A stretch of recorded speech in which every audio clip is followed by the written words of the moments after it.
Shalom, everybody. How you all doing?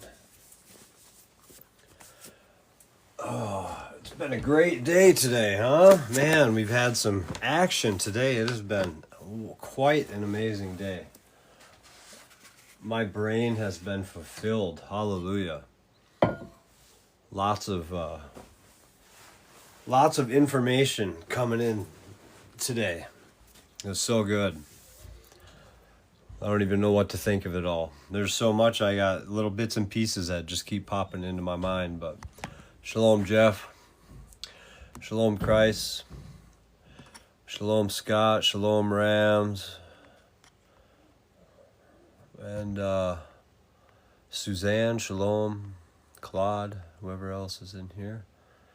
There. Shabbat Shalom. I'm going to wait for a couple people to get in here, and then we're just going to read Ezekiel. We're going to read Ezekiel 39 to the end tonight. Shalom. And try to get through that. Shalom, Melissa. Good to see y'all. Good to see you. Hope you're doing well, Melissa. Shalom, James. Good to have you here, brother. James is going to help me read tonight, too, he says. So let's bring him up here. Shalom, Peachy.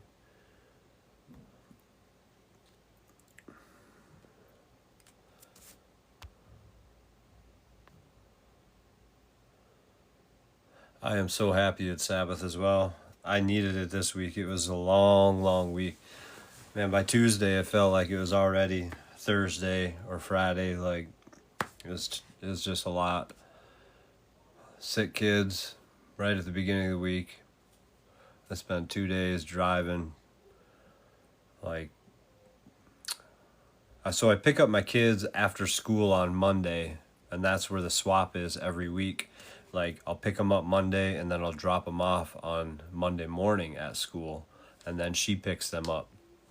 So, I got a call that one of my boys was sick, so I had to make a doctor's appointment for him Monday, and made him a doctor's appointment. Got him there at like 10 o'clock, I think it was 10:30 maybe. And shalom, Deborah. Shalom, Samuel. Good to have you here. And then it brought him in, like, thought it was just influenza, something, no big deal. Tested him for strep, came back negative. No big deal. So get him home. We spend the day at home, rest, whatever. I'm doing things at home, but he's resting. And then bring him to school the next day. He's doing okay. Like, he's feeling better. Shalom, Chris. He's feeling all right. And get him to school, and the doctor's office calls me at like 8:30, 9 o'clock, and tells me that his strep test came back positive. And this is Tuesday morning. So I'm bringing I think I had to bring my dog to the vet to get shots that morning. So I'm at his appointment doing that. And then I'm like, okay, well, I'll be there. I'll just go pick him up from school, I guess, because he's contagious, even though he's feeling better, and get him on antibiotics or whatever. So I spent 2 days just basically driving. It's like 45 minutes one way to his school. So I know it sounds like a lot, but when you only have them 8 days a month, or 8 school days, I mean, I have them half of their life, but they only go to school 4 days a week, Monday through Thursday. So out of a month, I only have to drive 8 days, that hour and a half or whatever. So shalom, James. Shalom, brother. Shalom, brothers and sisters. How are you doing tonight? Doing good. Glad it's Shabbat. Actually, I'm glad for every day. Our Father's been doing so much within this community, within our lives. I mean, it's just, we just can't. I don't know. It's kind of surreal, you know. So much going on. It is. Um, just shalom, Lulu. Even listening today, like I spent, I was in the lives all day, like in Jason's and then in Adrian's right after, and there was so much that I learned, like the little bits and pieces that you can pick out of, even though that Jason's was really, it was a lot of milk, trying to get newcomers and stuff, but when you go over that stuff, there's still so much meat in there if you can pick it out, and things that you can see that you never seen. And it really hit me anyways, where I learned a lot today. Like my mind is still going to take a while to process it all, but there's some big things that really came to revelation for me through what was discussed today, even though it seems like it might have been so basic, just like some basic words like evil and good and stuff like that. It's not that basic. Like there's some deep things that were talked about today. Definitely was. Yep. It was awesome though. Some real good time spent. Yeah, I was in and out for most of it. I had a few things to do, but every time I come in, it was like boom,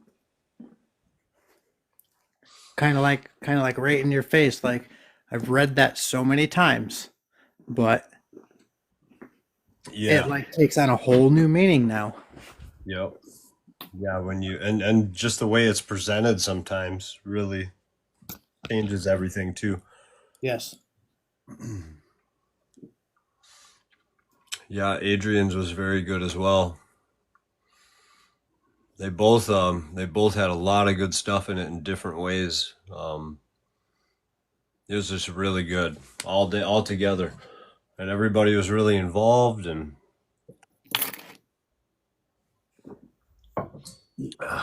but tonight we're just going to read from the book of Ezekiel, and just kind of, we're not going to add anything to the plate on that. We're not going to try to push anything into anybody else's brain anymore.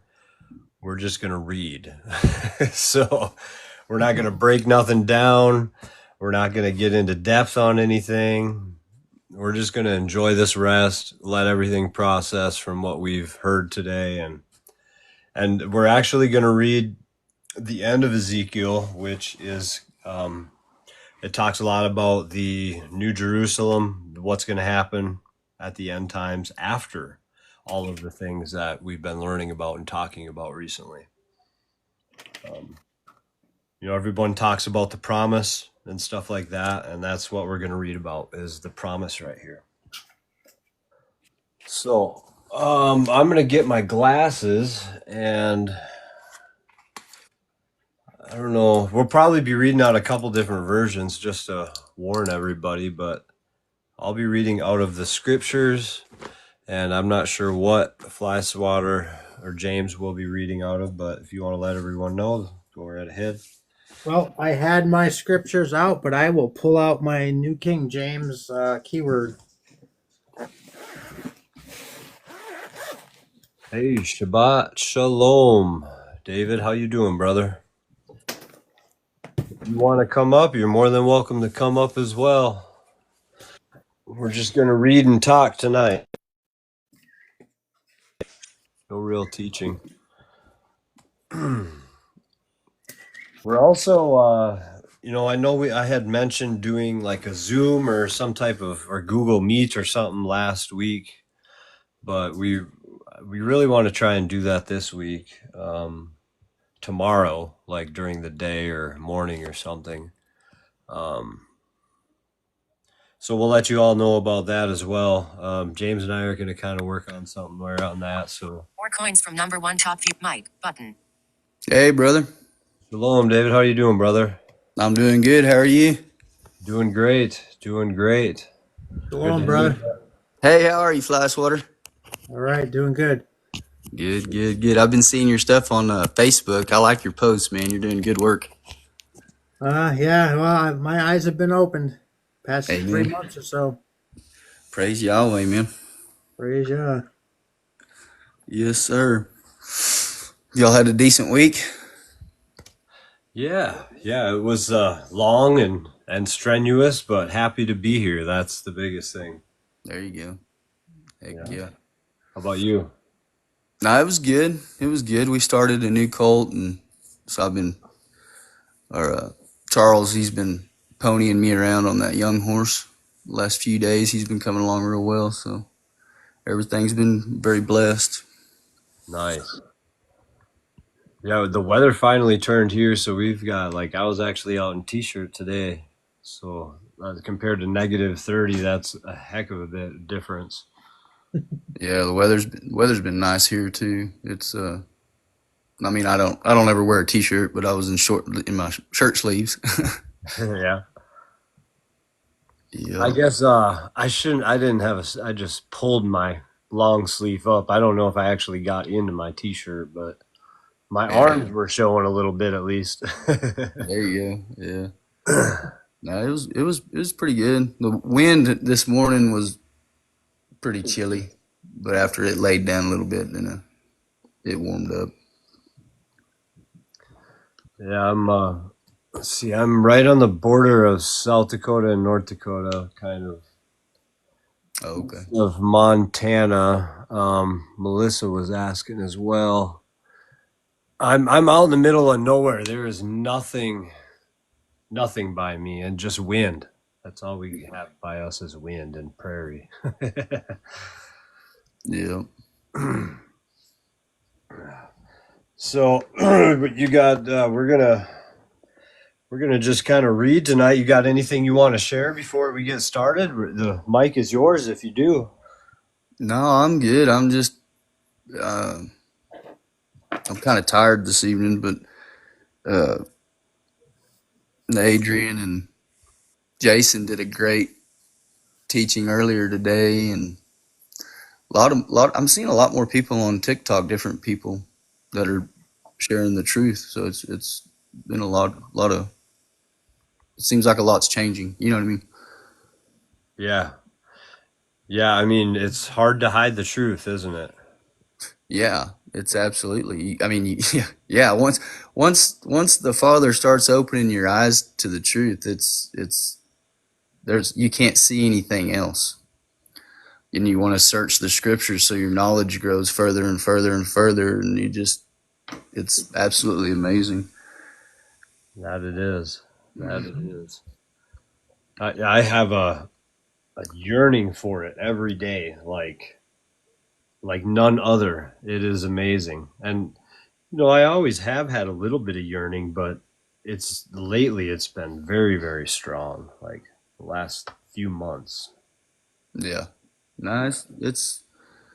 He's people are finding knowledge and their eyes are opening a lot quicker nowadays because they're seeing what's going on in the world and their heroes aren't going to save them and they're realizing this, so they're starting to look around some more, Mm-hmm. which is all said in the scriptures.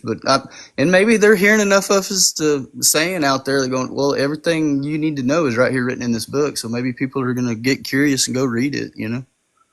Yeah, and as much as we'd all like to take credit for it, you know, it's not us.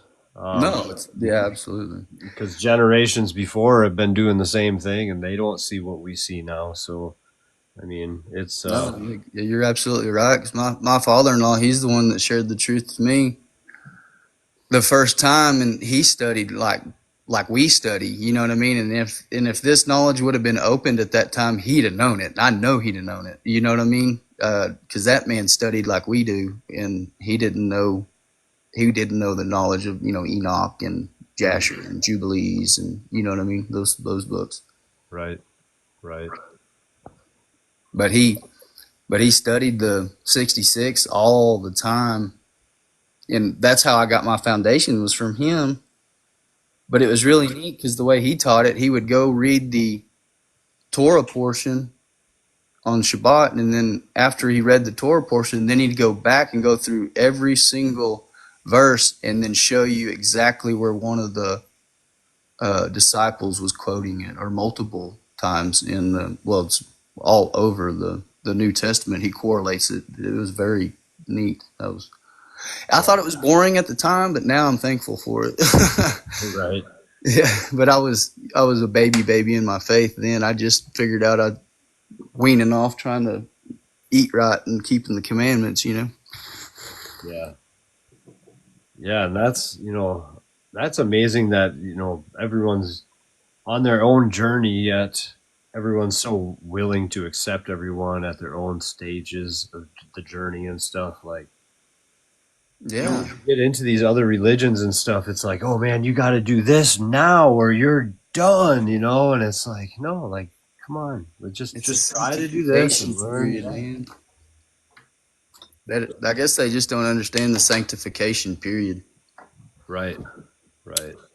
Well, they expect miracles to happen in an instant when that's not what's happening right now. So, No, you have to change. You have to change your habits. You have to change your attitude. You have to change all kinds of stuff in order to be transformed, and that's all part of the. And we never. I mean, we'll always. It's always a purification period, but it's harder at first, but then it gets easier and easier and easier. But the neat thing is it seems like for the newer people that are coming in, it's they're still going through their sanctification period, but it doesn't seem to be as long, as if that makes sense. yeah. Which Yeah, is cool. and like even me, for example. I mean, you guys kind of watched me, and I mean, Yeah. I'm still going through it, but I mean, the things that have happened, you guys have even said that it's like way faster than it took you guys. So, Oh it yeah, no. doesn't, The not knowledge that you have at your, as from your sanctification period, or when you started walking in covenant, from then to now, you have the knowledge that it took me personally 12, 13 years to figure out. You know what I mean?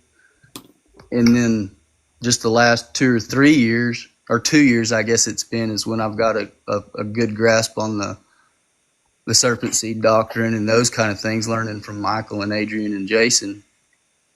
But your knowledge is just like wham. You know what I mean? It's cool to see. I love to see it. It's really neat, honestly.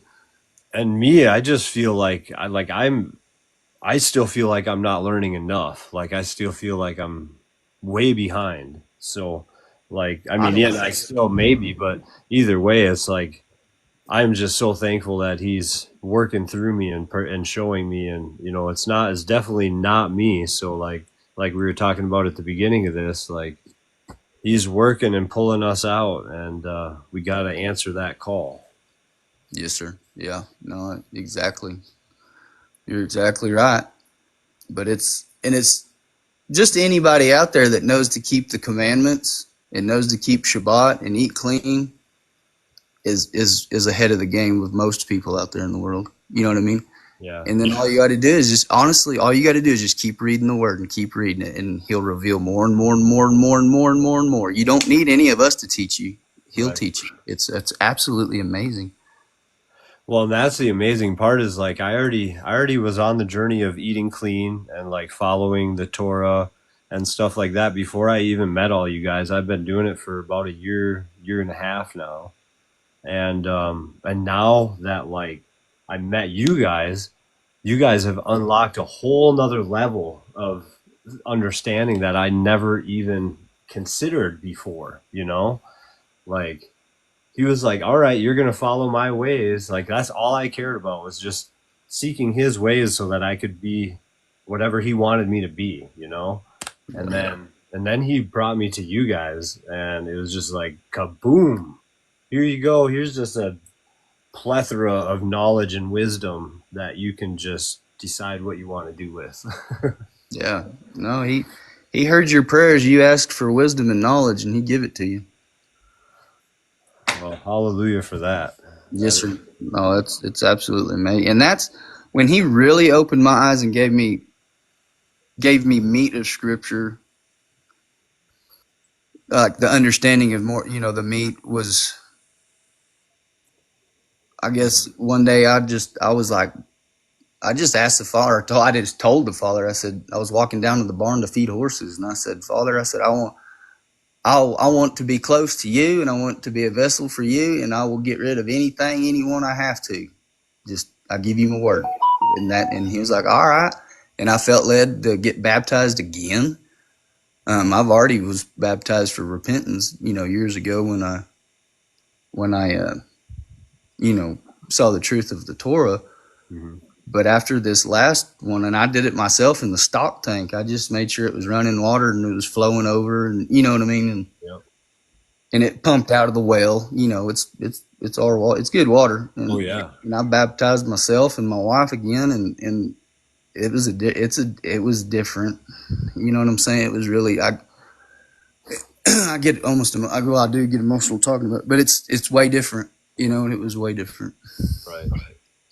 These are different times. Like you said, the generation before us, they didn't know as much, but they knew a lot, but these are different times. It really is, because I ain't nothing special for him I'm no scholar. I'm no, you know what I'm saying? Heck, I'm blind I mean, you know what I'm saying? Oh yeah. Yeah. And I'm not trying to use that for an excuse, or not excuse, or to toot my own horn. It's just like, if I can hear it, I know you can. I mean, maybe people should try not reading it and just listening to the word. You know what I mean? I don't know. It's just, but these are different times. I agree 100% with that. Yeah, like you were saying, if he can use somebody like us, like of all the people that he could use, why would he choose us? I asked. That's always a question, or was. Now I understand, at revealing more Right.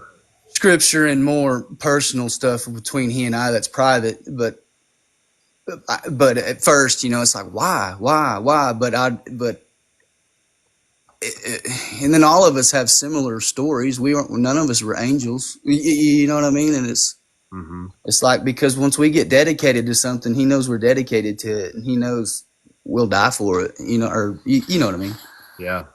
Well, once your eyes actually open, and you start seeing the truth, you see that he's been preparing us from the very, very beginning, like from our first memory. Yep. He's been setting us for this moment in time. No, you're absolutely correct. I could go on and just tell my whole story from my first memory of everything when I was like 4 or 5 years old. Mm-hmm. And then knowing that just something was different growing up, and I never felt comfortable in Sunday morning church. I know exactly how you feel. Yep. And I thought there was something wrong with me because I didn't feel comfortable in Sunday morning church, and that hurt, Yep. But then when he, Yahweh revealed the truth to me, it was like, now it makes sense. Yeah. And you jump up and you praise, and you know what I mean? And you're like, it was worth every bit of it. It's Absolutely. Cool. It's cool, man. And I'm sure there's a lot of people in here that can relate with what we're talking about 100%. And, I'm sure. And one of the most beautiful things is, I can see him working in one of my kids. Like I have 2 sons, 8 and 10, and they're so close together, but they're so far apart as well. And I can see how the Father is working on one of them, and he isn't really working on the other one as much for whatever reason. I don't know why, but he's definitely testing the older brother for whatever reason. And it's kind of neat to watch. I feel for him, and it hurts my heart at times, because you know what I'm talking about. He's not being tested in good ways. He's being tested in hard ways. But it's good to see too, because I know he's going to be a strong soldier for Israel when it comes time. Yeah, and that's part of the things too and this is just what I think from just watching life go on is, the scriptures say that he'll increase the speed, that everything speeds up. And it's like the things that I went through by the time I was, in my mid 20s, a lot of these kids have gone through by the time they're teenagers. And I mean, they're still in their teens, you know what I'm saying? Before their 20s. It's right. It's heartbreaking, but it's like, whoa, maybe that is part of the time speeding up. Every generation just gets more and more wicked earlier and earlier and earlier and earlier in their life. You know what I mean? Yeah, yeah. And I was one that was early for my time. I mean, my first kid was born 2 months after I turned 16. So, and that was with a woman that was 18 years old. So I had to grow up real fast. Yeah. No, I'm not. I got the same kind of backstory. Yeah, yeah, I think I was 17. yeah. So that's most people don't live that way. No, I mean, like I said, we were no angels before all this at Right. all. That's why I'm always like, why? But more you go through your sanctification, and the more you study the scriptures, then Yeah, you understand. And you understand these things by studying the prophets and studying who they were and studying those characters and study how David was and study his life. You know what I mean? And you go, oh, well, none of us were angels. you know? yep, absolutely. Yeah, all of his chosen ones they were some of the worst of the worst, or the outlaws, or the ones that were looked at to be persecuted more above all of the other people. Yes, sir. So No, you're absolutely right. you need to embrace that. Yeah, you just embrace it, and then now you stick it in your arsenal because it's part of your testimony. So people that are going through those same things that you've gone through, you're not you can witness to them, say, this is how I got through that. I was in the same spot you're feeling. I know exactly how you're feeling right now.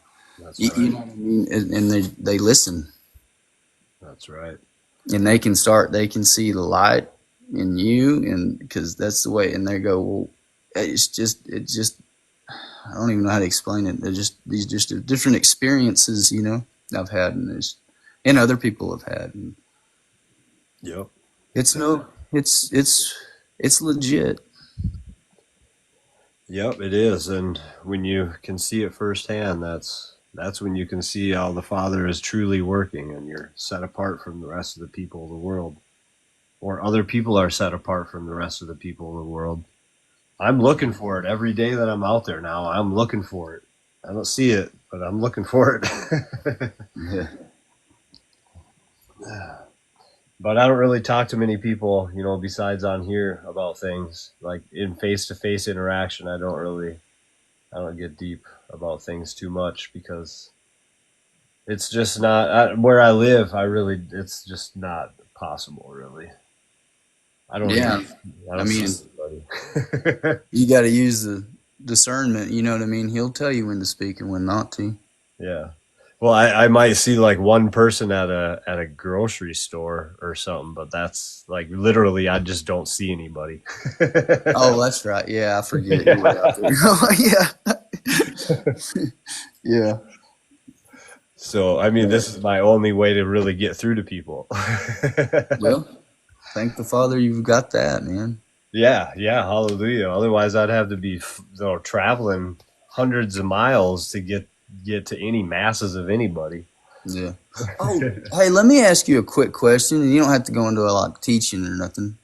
But I heard Adrian say it today, something about he doesn't believe in the word amen, and I also heard Nikolai say the same thing, and I was curious. And that's two mouths that I trust, so I'm just curious. Do you know anything about that? Yeah, it does stem back to one of the Egyptian gods. When they would pray, they would say Amen or something, or Amen or something like that. Okay. So, Well, that'll give me enough to go look at. I'm just curious now, but I mean, I trust Adrian and you and Nikolai for sure. But yeah. I was curious. I knew it had to have some kind of pagan root, so I was like, well, I guess I better go look that up. But I figured I could ask and cheat a little bit. Yeah, it's no problem. Amen Ra. Yep, that's it. Amen Ra. Okay, yeah. Oh, okay. I get it now. Yep. I remember that from Egypt. Actually, I remember stuff like that from actually like just history. Right. I took like history classes and history major in college. I like to go history anyway. That's how I learned how to research, and I applied that to learning scripture, and it's very helpful. Yeah, it is. I mean, it's crazy how they actually teach you some of the things, but not all the things, like hmm they only teach you what they want you to know, really, to set up their agenda. Yeah. Yeah. Oh, yeah. Yeah. Absolutely. But, well, cool, man. I'm gonna let me play with this screen for just 1 second, and then I'm gonna find that mute button so I can do that, if you don't mind. I can mute you, bud. No problem. Well, I know, but I kind of want to know where it is. Oh, okay. Yeah, go right But ahead. I just didn't want to interrupt because y'all hear my phone. I'm kind of curious where it is. No worries, buddy. But when I find it, I'm gonna mute, and then you can do your reading and stuff. If you want, I just want to chill, and you know what I'm saying. Yeah, that's kind of how I feel. We took enough in today that I don't think we need any more teachings for the day. Yeah, no, I agree with that. Let me look for this. Mic button. Haha, it's right there. Nice, good job. Yeah, just meditate in the word tonight. That's all I really want to do. So I don't know, James, did you want to touch on anything before we get started, or did you want to start reading first, or do you want me to start? Well, you don't want to get me started right now. Let's just read. You guys just gave me a whole bunch of stuff for my spiritual warfare thing I want to do. Good. So that's good. Very good. Yeah. I mean, I'll start. You can start. Doesn't matter to me. I'll go ahead and start, and then I'm gonna read I'm gonna start a little right before 39, and then I'll read to 40, and then you can start at 40. How about that? Sounds good. All right. Here we go. I'm gonna actually start at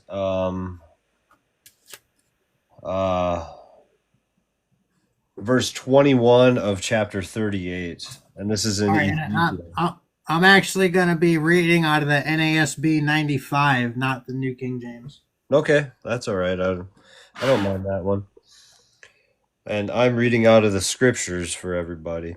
So, verse 21, chapter 38. And I shall call for a sword against Gog and on all my mountains, declares Master Yahweh, the sword of each one being against his brother. And I shall judge him with pestilence and blood and rain down flooding rain and hailstones, fire and sulfur on him and on his bands and on the many peoples who are with him. And I shall exalt myself and set myself apart, and I shall be known in the eyes of many nations, and they shall know that I am Yahweh. Chapter 39. And you, son of man, prophesy against Gog, and you shall say, Thus said the Master Yahweh, See, I am against you, O Gog, the prince of Rosh, Meshech, and Tubal, and shall turn you around and lead you on, and bring you up from the uttermost part of the north, and bring you against the mountains of Israel, and shall strike the bow out of your left hand, and make the arrows fall from your right hand. On the mountains of Israel you shall fall, and all your bands and the peoples who are with you. To the bird of prey and every wing, and to the beasts of the field I shall give you for food. On the face of the field you shall fall, for I have spoken, declares the Master Yahweh. And I shall send fire upon Magog, and on those who live undisturbed in the coastlands, and they shall know that I am Yahweh. And I shall make my set-apart name known in the midst of my people Yisrael, and not let my set-apart name be profaned any more. And the nations shall know that I am Yahweh, the set-apart one in Israel. See, it shall come, and it shall be done, declares the Master Yahweh. This is the day of which I have spoken. And those who inhabit the cities of Israel shall go out and set on fire and burn the weapons, both the shields and the armor, and the bows and arrows, the clubs and spears, and they shall make fires with them for 7 years. and take no wood from the field, nor cut down any tree from the forest. For with the weapons they make fire, and they shall plunder those who plunder them, and loot those who looted them, declares Master Yahweh. And it shall be on that day that I give Gog a place for a burial site there in Israel, the valley of those passing by east of the sea, and stopping those passing by, because there they shall bury Gog and all his crowd, and shall call it the valley of Hamon-Gog. And the house of Israel shall bury them for 7 new moons, in order to cleanse the land. And all the people of the land shall bury them, and it shall be for a name to them on the day that I am esteemed, declares Master Yahweh. And they shall separate men who continually pass through the land, burying those who were passing through, those left on the surface of the ground, in order to cleanse it. At the end of the 7 new moons they shall search, and those passing through shall pass through the land. And when anyone sees a man's bone, he shall set up a sign beside it, till the buriers have buried it in the valley of Hamon-Gog. And also a city named Hamona shall be there, and so they shall cleanse the land.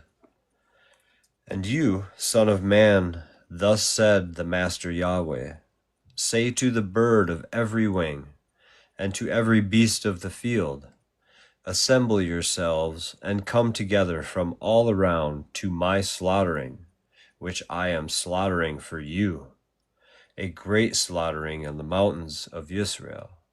And you shall eat flesh and drink blood. Eat the flesh of the mighty, drink the blood of the princes of the earth, of the rams and lambs, of goats and bulls, all of them fatlings of Bashan. And you shall eat fat till you are filled, and drink blood till you are drunk, and my slaughtering which I am slaughtering for you. And you shall be satisfied at my table with horses and riders, with mighty men, and with all the men of battle, declares Master Yahweh. And I shall set my esteem among the nations, and all nations shall see my judgment which I have executed, and my hand which I have laid on them. And the house of Israel shall know that I am Yahweh their Elohim from that day onward. And the nations shall know that the house of Israel went into exile for their crookedness, because they have trespassed against me, so that I hid my face from them, and I gave them into the hand of their adversaries, and they all fell by the sword.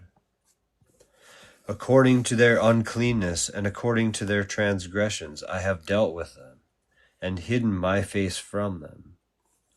Therefore, thus said the Master Yahweh, now I am going to bring back the captives of Jacob, and I shall have compassion on all the house of Israel, and shall be jealous for my set-apart name.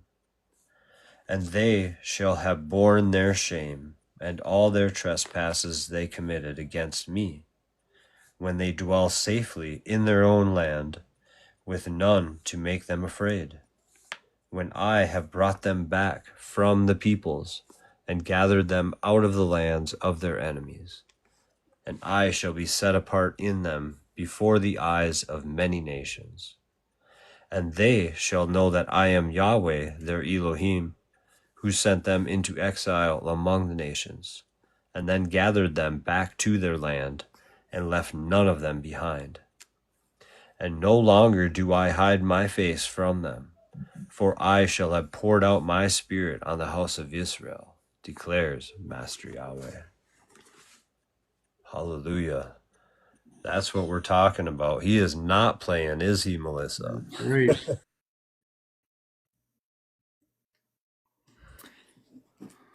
All right. Ready? Yeah, you're up, brother. Chapter 40. In the 25th year of our exile, at the beginning of the year on the 10th of the month, in the 14th year after the city was taken, on the same day the hand of Yahweh was upon me, and he brought me there. In the visions of Elohim, he brought me into the land of Israel, and set me on a very high mountain, and on it to the south there was a structure like a city.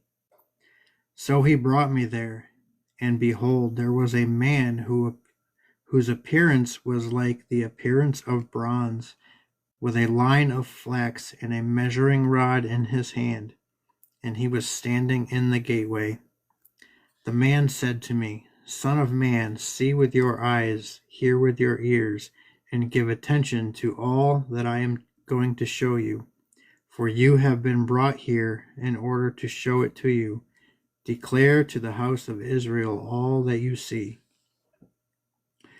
And behold, there was a wall on the outside of the temple all around, and in the man's hand was a measuring rod of 6 cubits, each of which was a cubit and a handbreadth. So he measured the thickness of the wall, 1 rod, and the height 1 rod. Then he went to the gate which faced east, went up its steps, and measured the threshold to the gate, 1 rod in width, and the other threshold was 1 rod in width. The guard room was 1 rod long and 1 rod wide, and there were 5 cubits between the guard rooms. And the threshold of the gate by the porch of the gate facing inward was 1 rod. Then he measured the porch of the gate facing inward, 1 rod.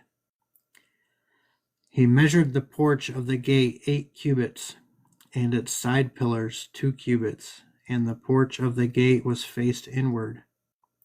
The guard rooms of the gate toward the east numbered 3 on each side. The 3 of them had the same measurement. The side pillars also had the same measurement on each side. And he measured the width of the gateway, 10 cubits, and the length of the gate, 13 cubits. There was a barrier wall 1 cubit wide in front of the guard rooms on each side, and the guard rooms were 6 cubits square on each side. He measured the gate from the roof of the one guard room to the roof of the other, a width of 25 cubits from one door to the door opposite. He made the side pillars 60 cubits high. The gate extended round about to the side pillar of the courtyard. From the front of the entrance gate to the front of the inner porch of the gate was 50 cubits. There were shuttered windows looking toward the guard rooms and toward their side pillars within the gate all around, and likewise for the porches. And there were windows all around inside, and on each side pillar were palm tree ornaments. Then he brought me into the outer court, and behold, there were chambers and a pavement made for the court all around. 30 chambers faced the pavement. The pavement, that is the lower pavement, was by the side of the gates, corresponding to the length of the gates. Then he measured the width from the front of the lower gate to the front of the exterior of the inner court, 100 cubits on the east and on the north. As for the gate of the outer court, which faced the north, he measured its length and its width.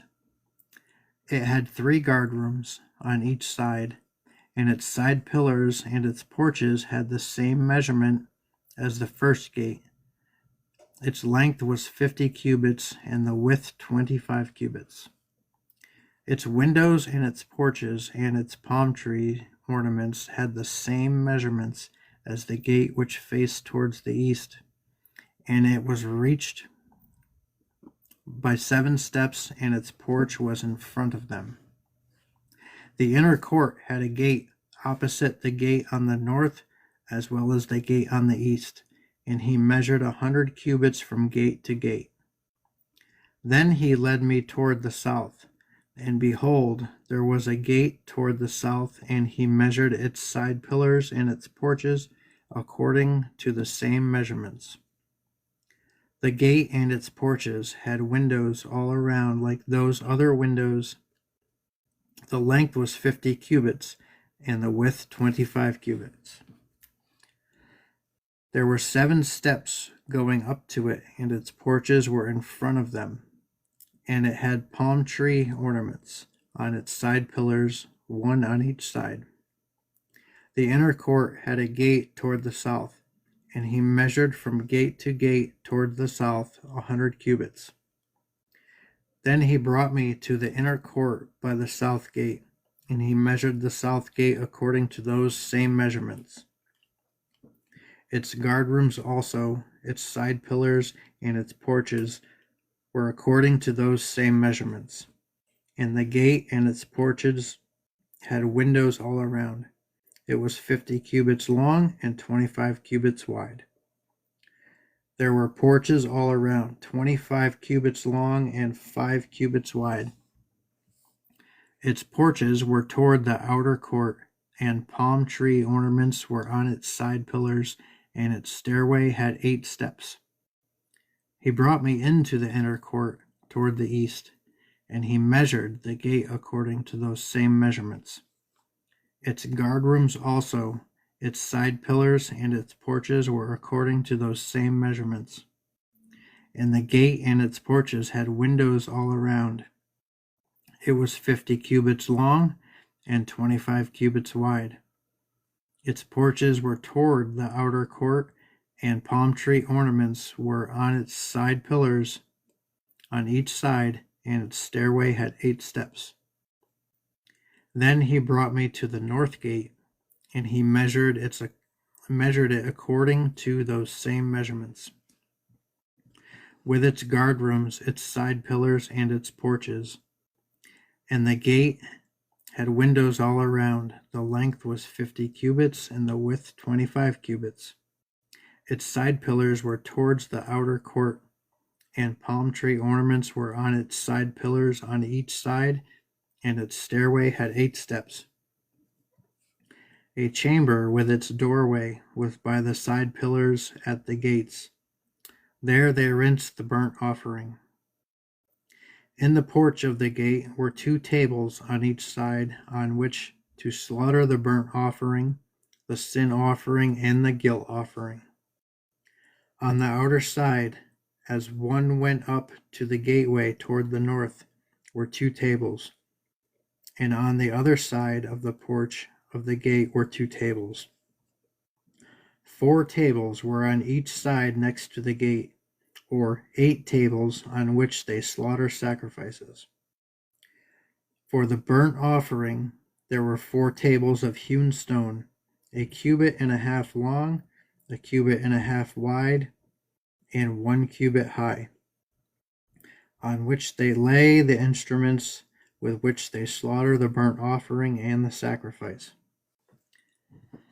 The double hooks, 1 handbreadth in length, were installed in the house all around, and on the tables was the flesh of the offering. From the outside to the inner gate were chambers for the singers in the inner court, one of which was at the side of the north gate with its front toward the south, and one at the side of the south gate facing toward the north. He said to me, "This is the chamber which faces towards the south, intended for the priests who keep charge of the temple.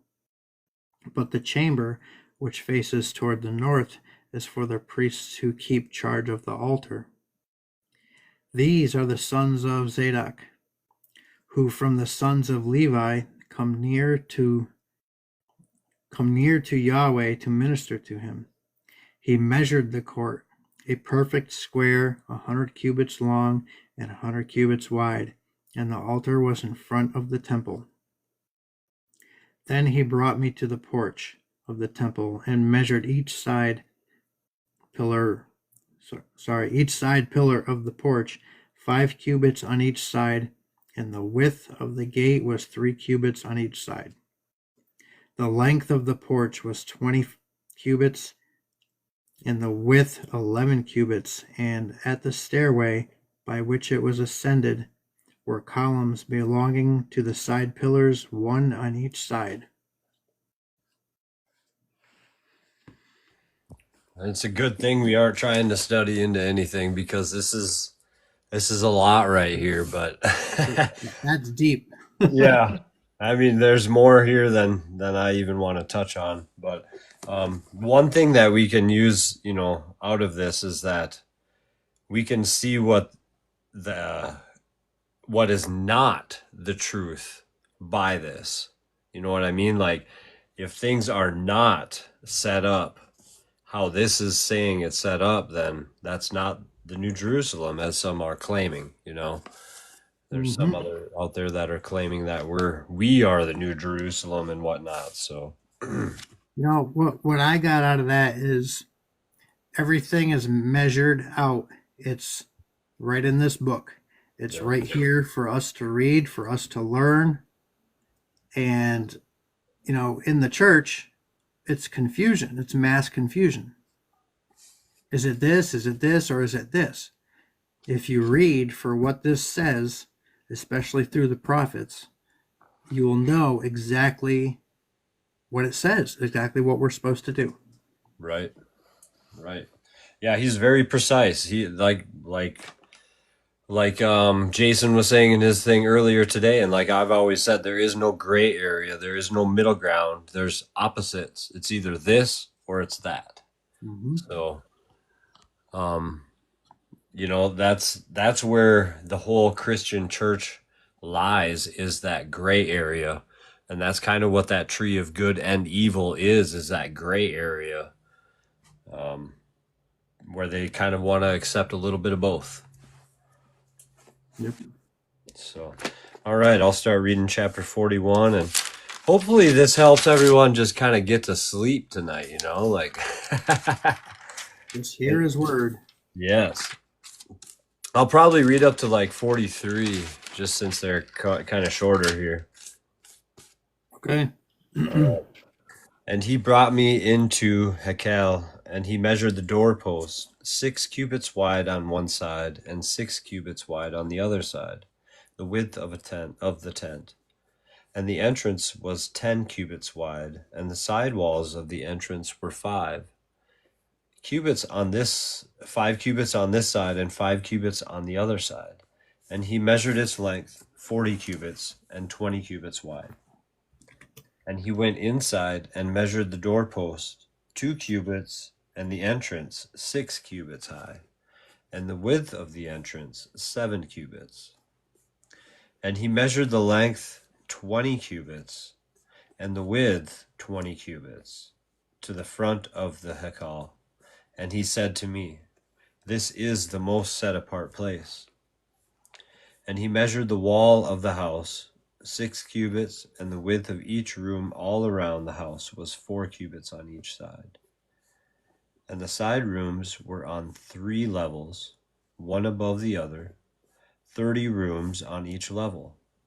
They rested on ledges which were on the side rooms all around, to be supported but not fastened to the wall of the house. And there was a broadening and a widening or winding upwards for the side rooms, for the winding round the house went up like steps, and the width of the structure increased as one went up from the lowest level to the highest, by way of the middle one. And I saw the height all around the house, the foundation of the side rooms, a rod's length of 6 cubits. The thickness of the outer wall was of the side rooms was 5 cubits, and that which was left between the side rooms of the house. And the rooms was a width of 20 cubits all around the house on every side. And on the door of the side room was toward the open space, one door toward the north, and another door toward the south. And the width of the place of the open space was 5 cubits all around. And the building that was in front of the separate place at the side toward the west was 70 cubits wide. And the wall of the building was 5 cubits thick all around, and its length 90 cubits. And he measured the house 100 cubits long, and the separate place within the building and its walls were 100 cubits long. And the width of the front of the house and of the separate place eastward was 100 cubits. And he measured the length of the building and to the front of the separate place behind it, and its galleries on the one side and on the other side, 100 cubits, as well as the inner hekal, and on the porches of the courtyard. The doorposts and the narrowed window frames and all the galleries all around, their 3 levels opposite the threshold, were paneled with wood. From the ground to the windows, and the windows were covered. From the space above the door, even to the inner house, as well as outside, and on every wall all around, inside and outside, by measure. And it was made with cherubim and palm trees, and the palm tree between the cherub and the cherub. And cherub had 2 faces, so that the face of a man was toward a palm tree on one side, and the face of a young lion toward a palm tree on the other side, made on all the house all around. From the floor to the space above the door, on the wall of the hekal, cherubim and palm trees were carved. The doorposts of the hekal were square, and the front of the set-apart place and the appearance of one was like the appearance of the other. The slaughter place was of wood, 3 cubits high, and its length 2 cubits. And its corners and its length and its sides were of wood. And he said to me, "This is the table that is before Yahweh." And the hekal and the set-apart place had 2 doors. And each of the doors had 2 panels, 2 folding panels, 2 panels for one door and 2 panels for the other door. And cherubim and palm trees were carved on the doors of the hekal, like those carved on the walls. And thick wood was on the front of the porch outside. And narrowed window frames and palm trees were on one side and on the other, and on the sides of the porch and on the side rooms of the house, and thick wood. Chapter 42. And he brought me out into the outer courtyard, the way toward the north, and he brought me into the room which was opposite the separate place, and which was opposite the building to the north. Along the length, which was 100 cubits, was the north door, and the width was 50 cubits. Opposite the inner courtyard of 20 cubits, the opposite of pavement of the courtyard, gallery against gallery in 3 levels. And before the rooms toward the inside was a walk 10 cubits wide, a way of 1 cubit, and their doors were to the north. And the upper rooms were shorter, because the galleries took away space from them than from the lower and middle levels of the building. For they were in 3 levels, and had no columns like the columns of the courtyards. So the upper level was set back more than the lower and middle levels from the ground up. As for the altar wall by the side of the rooms, toward the outer courtyard facing the rooms, its length was 50 cubits. For the length of the rooms toward the outer courtyard was 50 cubits, and that facing the hekal was 100 cubits. And below these rooms was the entrance on the east side, as one enters from them from the outer courtyard. In the thickness of the wall of the courtyard toward the east, opposite of the separate place and opposite the building, were rooms. And the way in front of them was like the appearance of the rooms which were toward the north, as long as and as wide as the others, and all their exits and entrances were according to plan. And according to the doors of the rooms that were toward the south, there was a door in front of the way in front of the wall toward the east, as one enters them. And he said to me, the north rooms and the south rooms, which are opposite the separate place, that are the set apart rooms where the priests who approach Yahweh eat the most set apart offerings. There they place the most set apart items, and the grain offering, and the sin offering, and the guilt offering, and the place is set apart. When the priests enter, they are not to go out of the set apart room into the outer courtyard, but leave their garments in which they attend there, for they are set apart, and shall put on other garments, and shall draw near to that which is for the people. And when he had ended measuring the inner house, he brought me out through the gate that faces east, and measured it all around. He measured the east side of the measuring rod, 500 rods by the measuring rod all around. He measured the north side, 500 rods by the measuring rod all around. And he measured the south side, 500 rods by the measuring. He turned around to the west side and measured 500 rods by the measuring rod. On the four sides he measured it, and it had a wall all around, 500 cubits long and 500 wide, to separate the set apart places from the common.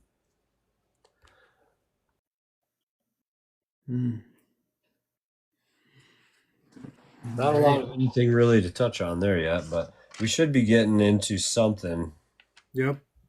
here soon that kind of touches on more than just cubits. All right. Chapter 43.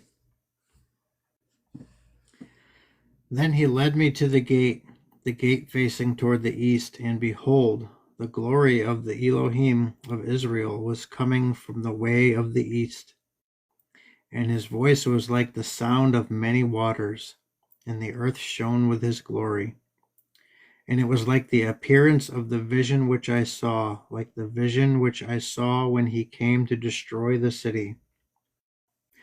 And the visions were like the vision which I saw by the river Chebar, and I fell on my face. And the glory, I just lost my spot. And the glory of the master came into the house by the way of the gate facing toward the east. And the Spirit lifted me up and brought me into the inner court. And behold, the glory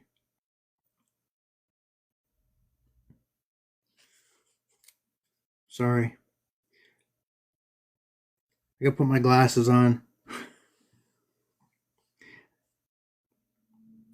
And the glory of Yahweh filled the house. Then I heard one speaking to me from the house while a man was standing beside me. He said to me, Son of man, this is the place of my throne and the place of the soles of my feet, where I dwell among the sons of Israel forever.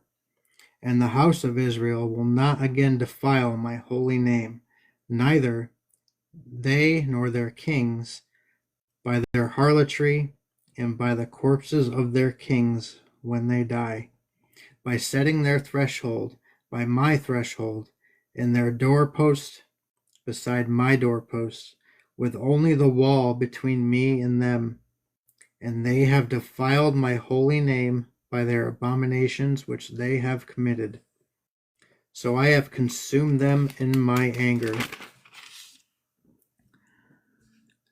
Now let them put away their harlotry and the corpses of their kings far from me, and I will dwell among them forever. As for you, Son of man, describe the temple to the house of Israel, that they may be ashamed of their iniquities, and let them measure the plan.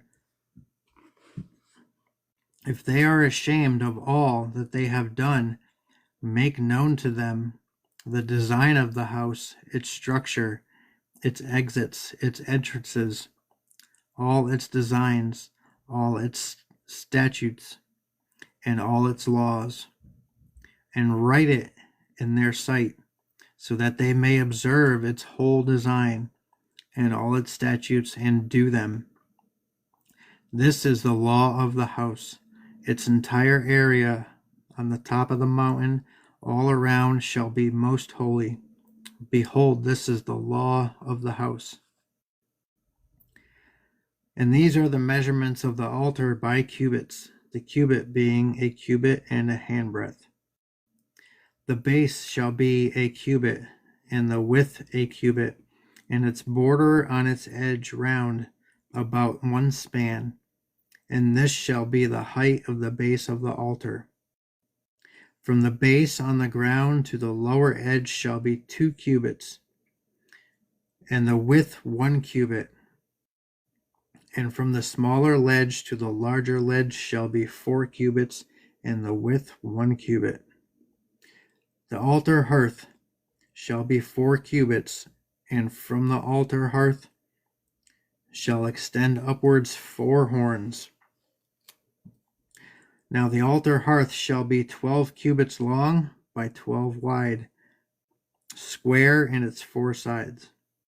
The ledge shall be 14 cubits long by 14 wide in its 4 sides.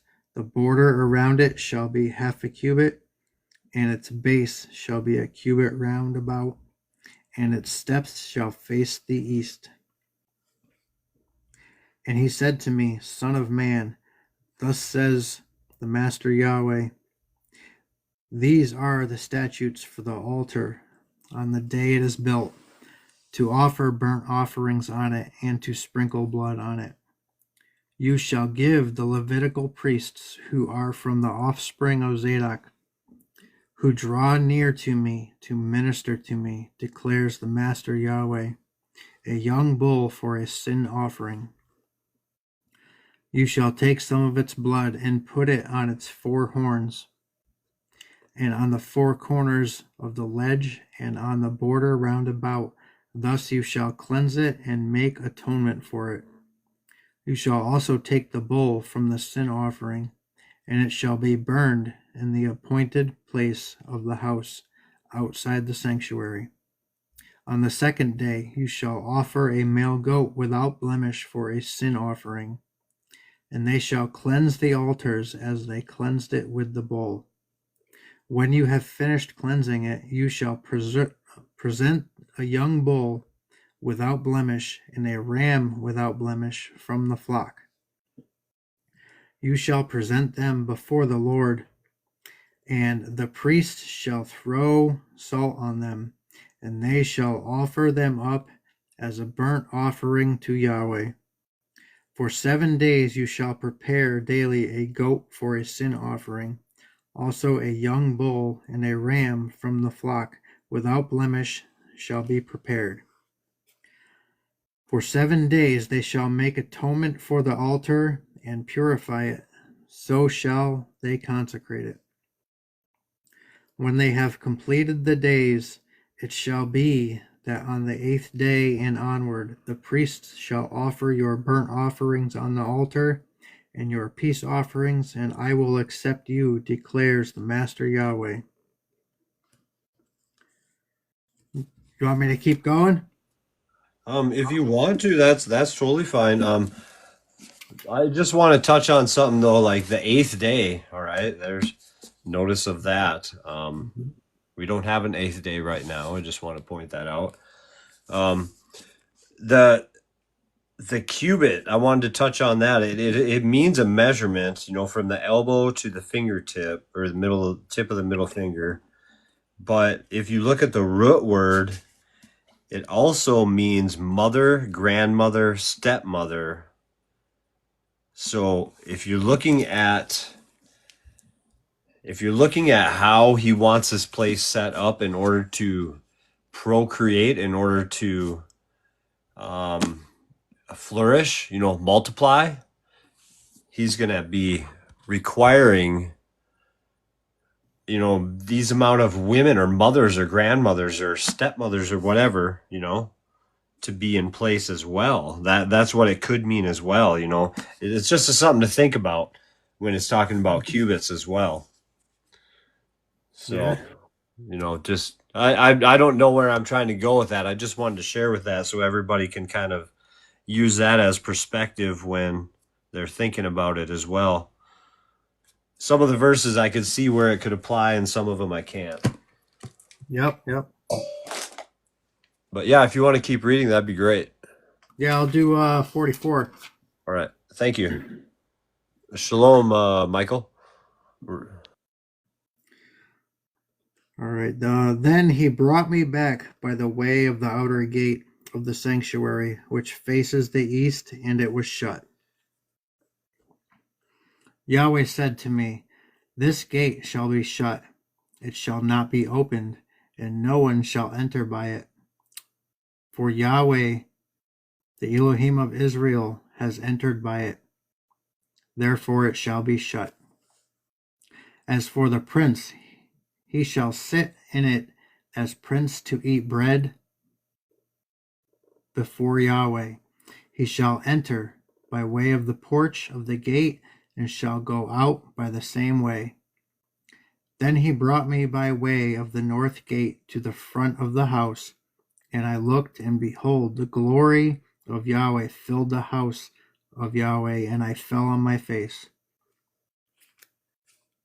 Yahweh said to me, Son of man, mark well, see with your eyes, and hear with your ears all that I say to you concerning all the statutes of the house of Yahweh, and concerning all its laws. And mark well the entrance of the house, with all exits of the sanctuary.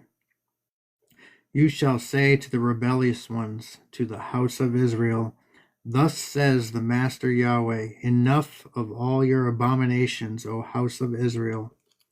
When you brought in foreigners, uncircumcised in heart and uncircumcised in flesh, to be in my sanctuary, to profane it, even my house, when you offered my food, the fat and the blood, for they made my covenant void, this in addition to all your abominations. And you have not kept charge of my holy things yourselves, but you have set foreigners to keep charge of my sanctuary. Thus says the Master Yahweh, No foreigner uncircumcised in heart and uncircumcised in flesh of all the foreigners who are among the sons of Israel shall enter my sanctuary. But the Levites who went far from me when Israel went astray, who went astray from me after their idols, shall bear the punishment of their iniquity. Yet they shall be ministers in my sanctuary, having oversight at the gates of the house, and ministering in the house. They shall slaughter the burnt offering and the sacrifice for the people, and they shall stand before them to minister to them. Because they ministered to them before their idols and became a stumbling block of iniquity to the house of Israel, therefore I have sworn against them, declares the Master Yahweh, that they shall bear the punishment for their iniquity. And they shall not come near to me to serve as a priest to me, nor come near to any of my holy things, to the things that are most holy, but they will bear the shame and their abominations which they have committed. Yet I will appoint them to keep charge of the house, of all its service, and of all that shall be done to it. But the Levitical priests, the sons of Zadok, who kept charge of my sanctuary, when the sons of Israel went astray to me, shall come near to me to minister to me, and they shall stand before me to offer me the fat and the blood, declares the Master Yahweh. They shall enter my sanctuary, they shall come near to my table to minister to me and keep my charge. It shall be that when they enter at the gates of the inner court, they shall be clothed with linen garments, and wool shall not be on them while they are ministering in the gates of the inner court and in the house. Linen turbans shall be on their heads, and linen undergarments shall be on their loins. They shall not gird themselves with anything which makes them sweat. When they go out into the outer court, to the people, they shall put off their garments in which they have been ministering, and lay them in the holy chambers. Then they shall put on other garments, so that they will not transmit holiness to the people with their garments. Also they shall not shave their heads, yet they shall not let their locks grow long. They shall only trim the hair of their heads. Nor shall any of the priests drink wine when they enter the inner court. And they shall not marry a widow or a divorced woman, but shall take virgins from the offspring of the house of Israel, or a widow who is the widow of a priest. Moreover, they shall teach my people the difference between the holy and the profane, and cause them to discern between the unclean and the clean. In a dispute they shall take their stand to judge. They shall judge in according to my ordinances.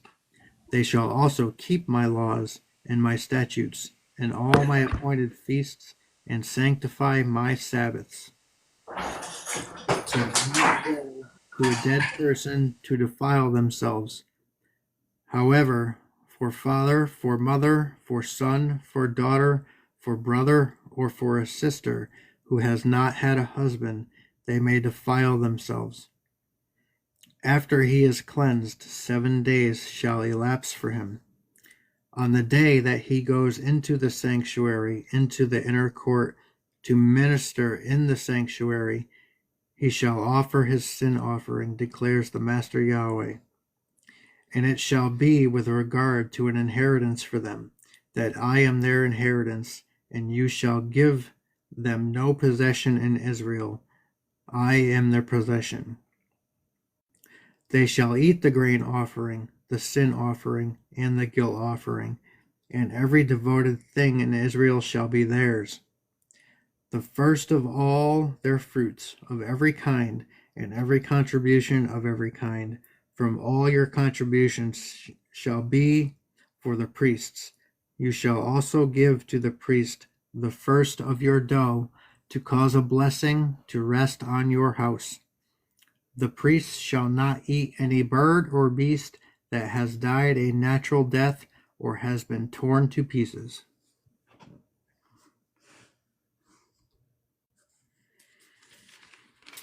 Excellent. Thank you very much. All right. Hello, Michael. Good to have you here, brother. Yeah, I thought after what everybody else touched on today, this would be a good little follow-up for the night, just to kind of read this and not really break it down or talk about it much, just to kind of read it.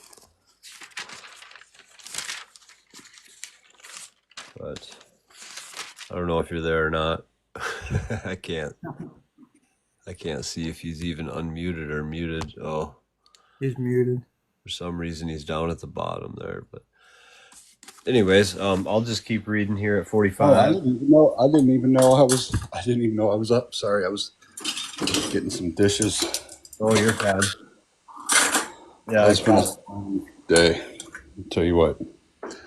But anywho, you guys all right? I'm doing well. How about yourself? I finally got a washer and dryer yesterday. That's pretty exciting. I never thought I'd be so excited to have one of those. Heck yeah. That's an accomplishment. I would say so. Oh crap! But yeah, it's been. When you don't have a way to wash clothes, you don't realize how important they are, or how much you take it for granted. Like when you got to sit there and sit at a place and wait for your clothes, it's like, oh my gosh. Mm-hmm. Yeah, it's frustrating. Very frustrating. Hey, Michael, how are you, buddy? Hey, David, how you doing, brother? I'm blessed. Yeah, me too. I'm afraid to be blessed with my eyes closed. I've had a long day. I've had a long day today, fellas. But Well, that live Jason did today was pretty darn good. A lot of deep stuff he went into. It was pretty good. Yeah, that was really good. Hmm. I enjoyed it. Yeah, I did too. It's nice. He's a very wise man. Yes, sir. yeah, it's his way of teaching is very interesting as well. Like, I haven't really seen him do much of his teachings that way, like lives and stuff. So that was kind of neat to see it done that way. Yeah, he's been focused on the people there more lately. Because he's got to wake them up too. So that's their job. And what was it? He had told me he had planned on coming back and doing some lives with us again, but he used to do it every weekend. Like he was on back to back to back to back, and then he started focusing over there. Yeah. Which is totally understandable. I mean, everyone's Oh, got to yeah. look out to what's close to home. Oh yeah. Yep. Kingdom Dweller, we can hopefully send me a message or something, and I'll send you a link to his page. Yeah, he hasn't made a video in a long time, a couple of years, I think. Yeah. Yeah, and then I don't know if you're friends with Adrian as well, but I'll send you a link to him as well so you can follow him. But yeah, that was a great day. Like his live was phenomenal, and then Adrian got on shortly after that, and his was really good. Yeah, I was there for his too. I was trying to attend both of them all day today Yeah. while I was working. I was at the old house moving stuff when he went live. Yeah, I was kind of busy throughout the day too, but I caught majority of it, I guess. There's definitely moments that I missed, but man, there was some really good stuff that it really like I learned a lot from it today. It was Oh yeah, and it's just basic principle stuff. So, right.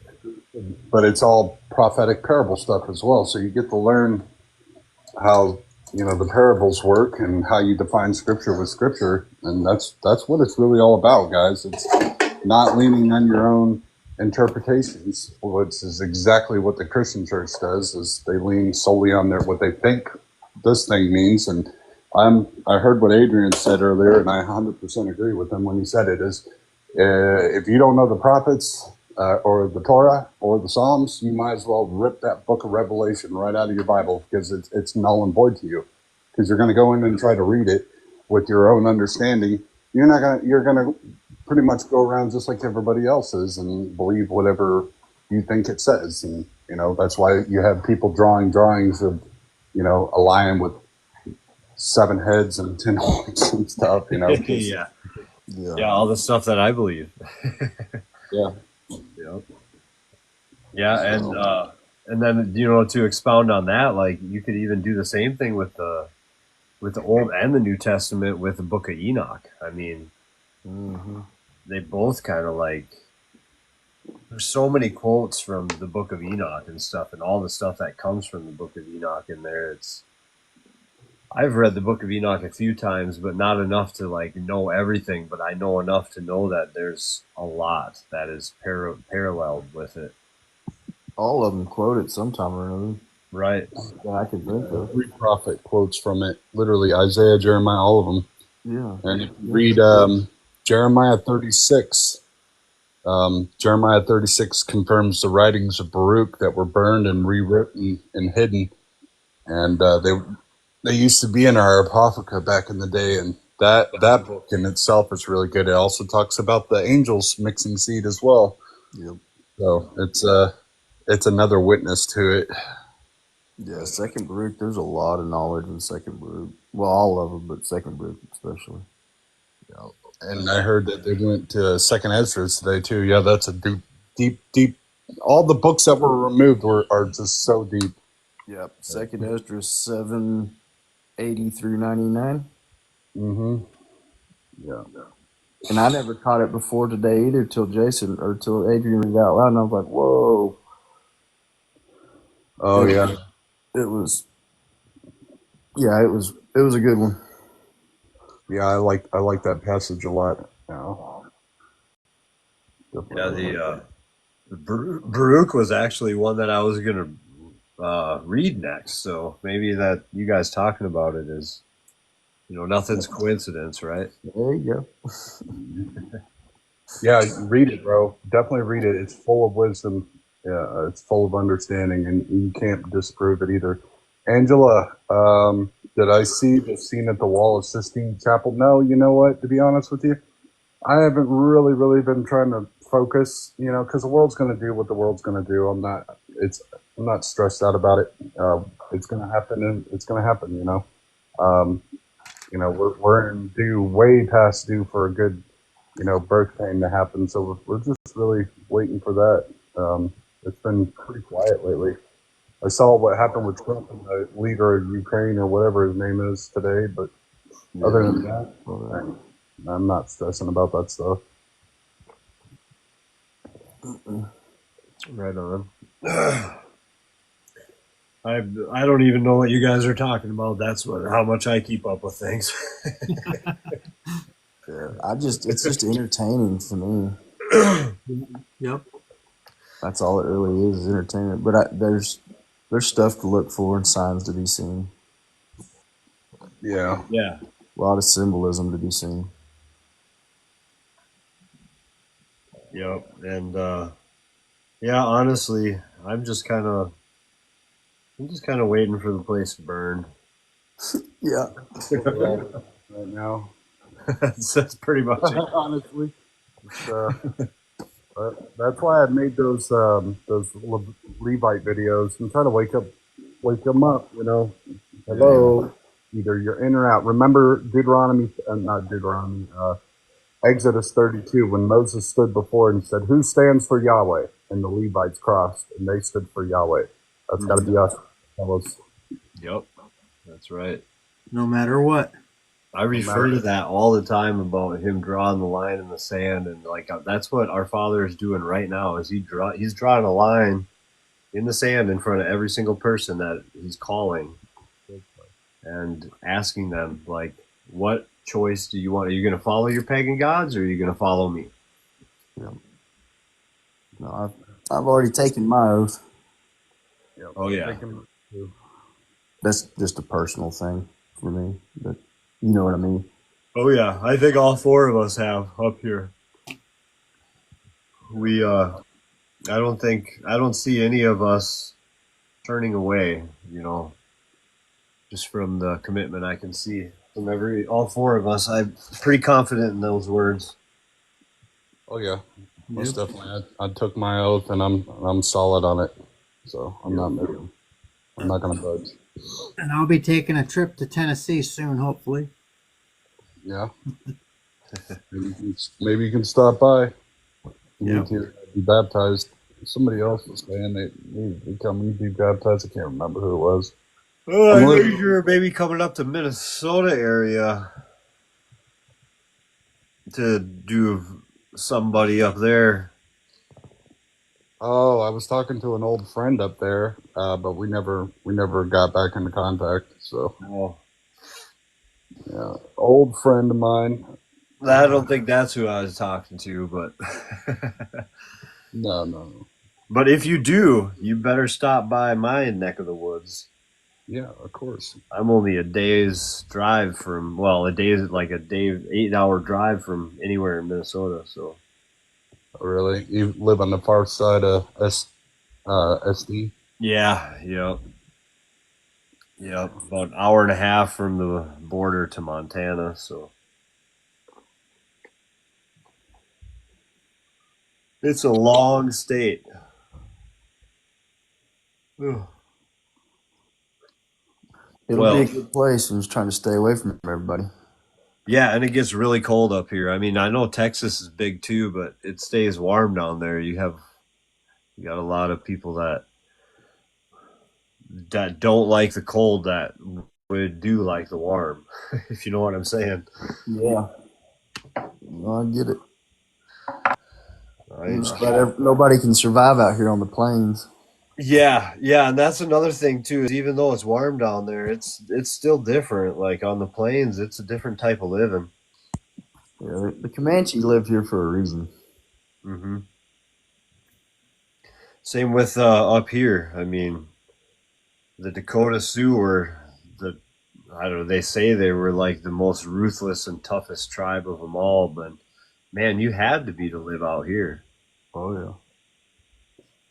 I've read a lot of books about mountain men and natives and stuff about your country up there. And yeah, it gets rough up there. Uh-huh.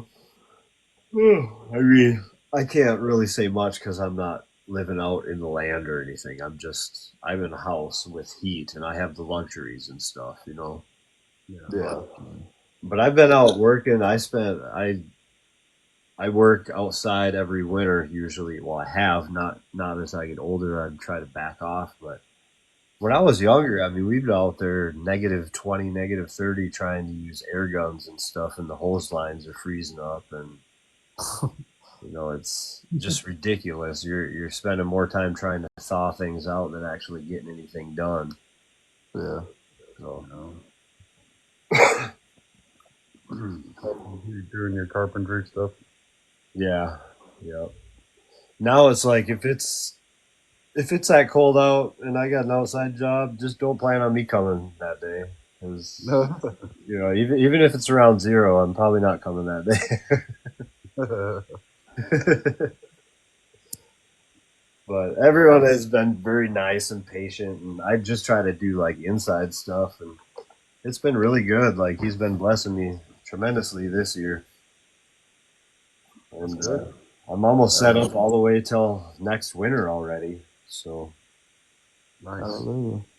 hallelujah. See what happens? Seek first the kingdom of Yahweh and all his righteousness. Oh man, I've been living a life of humility for 2 years. Like just as bare essentials, the bare minimums. Like me and my boys, we just been scraping by, and it's been fine. I mean, he's always provided, but it's definitely been different from what I was used to in my past life. Like in my past, I was just used to having as much money as I needed to do whatever I wanted at any time. But since everything changed, it was quite awakening, quite an eye opener, and it was good though because I learned a lot and put me in a better position in life for sure. Oh yeah. Ooh, Cajun tomato. That's a new guy. Well, I know. I know James. He's got to get to bed somewhat at a decent time, but Actually, Oh, it's only 11 o'clock. oh, it's only 11, so you got time yet. Yeah. Okay. Well, should I read it a little bit more, or is there anything else anybody else wants to talk about, or? No, I'm good. I'm gonna hop off though. My eyes are getting heavy. All right. Yeah, you sound like you're getting sleepy, brother. Yeah. yeah, I'm gonna hop Well, I off. love you guys and everybody in the chat. Shalom. Shabbat shalom. All right, Shabbat Shalom. We'll probably And to see a you comments tomorrow. video of a man today who claims to be Bye, David. Yeah, I'm gonna hop off too, bro. I'm running on 2 hours of sleep and been going nonstop all day long. I haven't stopped. All right, cool, brother. Well, thanks for coming up, and I appreciate you guys just sharing a little bit with us, talking with us, and hopefully we'll see you tomorrow. Yeah. I'm gonna be busy in the Word tomorrow. Awesome. I'm not doing nothing tomorrow. I told everybody, might as well just destroy any plans of that. So No pulling the donkeys out of the ditch this week, huh? nope. Right on. Good job, brother. All right. Well, we will. You sleep well, and you have a good night, bro. All right, you too. Good night. Good night. Love you. Love your brother. All right. James, anything you want to say after all that? No, not really. I mean, I'm just, I'm more of a you'll know if we start talking about spiritual warfare, because I am like, being a former person that was in the witchcraft world. We start talking about that, and we're gonna need some time. But I just listen. I take it all in, and I don't like to interrupt people, but I agree with everything you guys are talking about. It's especially the fact that Michael said that we are way overdue for birth pain. Yes. There's something coming. I can feel it coming, and it's scripture. I mean, it's prophecy. We expect it. We know it's coming, but Right. and it's not. It's like, back a couple years ago, I would have been all anxious about it. And now it's like, bring it. Let's just do what we got to do. Yeah, let's get it over with and Yeah. move on to the good things. Yep. And like we were talking about earlier, there's some people that can feel it. Like, I don't know if anybody else in the comments has felt anything in the last few days, but um I felt something about 3 days ago that Hmm. was significant. And then, I went to town today. I haven't been to town for a few days, but I went to town today, and there was somebody in town that could give me confirmation of what I was thinking, and they did. So, um, the person was always nice to me and always friendly, even though they aren't the same race as me. They were always really nice. And from our area, there's kind of a set apart. People have some differences with that. So it was he was not nice today. Huh. It was very interesting. Like Yep. he was just very disgruntled with everybody around him. Everyone around him was disgruntled with him, and that was not normal. Yep. So it was kind of confirmation. So we'll see what happens here, but everyone be on the lookout. Yep. Kingdom Dweller said something's up too. So, all right. Well, let's get this reading. I need to get to bed too. So, all right. Yeah, I'm at 45, I believe. Yep. And when you divide the land by lot into inheritance, offer a contribution to Yahweh, a set apart portion of the land in length 25,000 cubits long, and in width 10,000, this being set apart throughout its border all around. Of this, a square plot is to be for the set apart place, 500 by 500, with 50 cubits around it for an open space. And from this measure you are to measure 25,000 cubits long and 10,000 wide. And in it is to be the set apart place, the most set apart place. This is to be set apart, a set apart portion of the land belonging to the priests, the attendants of the set apart place, who draw near to serve Yahweh. And it shall be a place of their houses, and set apart ground for the set apart place. And 25,000 cubits in length, and 10,000 in width, is for the Levites, the attendants of the house, for them a possession, 20 rooms. And give the city as possession, 5,000 cubits wide and 25,000 long. Beside the contribution of the set apart portion, it belongs to all the house of Israel. And the prince is to have a portion on one side and the other of the set apart contribution, and of the possession of the city. and bordering on the set apart contribution and the possession of the city, on the west side westward, on the east side eastward, and the length alongside one of the portions from the west border to the east border. Of the land this is his possession in Israel, and my princes shall no longer oppress my people, and they shall give the land to the house of Israel according to their tribes. Thus said the Master Yahweh, enough, you princes of Israel. Put away violence and plundering, and do right ruling and righteousness, and stop your evictions of my people, declares Master Yahweh. Have right scales, and a right ephah, and a right bath. Let the ephah and the bath be of the same measure, so that the bath contains 1/10 of an omer, and the ephah 1/10 of an omer.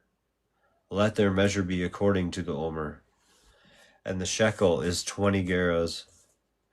Your mina is the 20 shekels, 25 shekels, 15 shekels. This is the contribution which you present.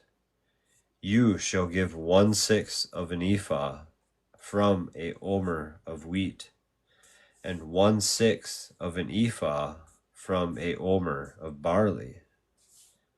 And the law concerning oil, the bath of oil, is 1/10 of a bath from a kor.